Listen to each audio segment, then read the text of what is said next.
રામ એટલે ત્યાગ, રામ એટલે કે સત્યનું દર્પણ.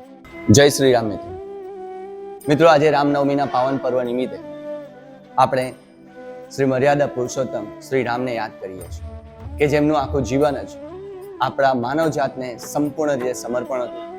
એમના જીવનના તમામે તમામ એમના જીવનની અંદર રહેલા જે કંઈ પણ પ્રસંગો છે એ આપણે માનવ જાતને સંપૂર્ણ રીતે સમર્પિત હતા. પિતાના વચન માટે જેમણે રાજ્યનો ત્યાગ કર્યો, પ્રજાના હિત માટે જેમણે સુખનો ત્યાગ કર્યો, એમણે જ જીવનમાં શીખવ્યું આપણને કે જેટલું મોટું સમર્પણ એટલું જ મોટો ત્યાગ. આ રામના જીવનનો મૂળ આધાર હતો.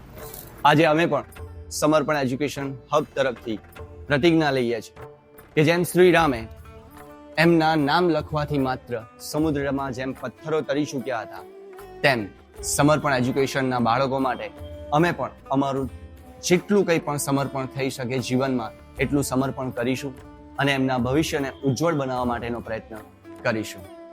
યાદ રાખજો, જ્યાં સંપૂર્ણ સમર્પણ હોય છે ત્યાં જ શ્રીરામનો સાથ હોય છે. તો મિત્રો, આ રામનવમીના પવિત્ર પર્વ નિમિત્તે આપ સૌને મારા તરફથી અને સમર્પણ એજ્યુકેશન હબ તરફથી રામનવમીની હાર્દિક શુભકામનાઓ.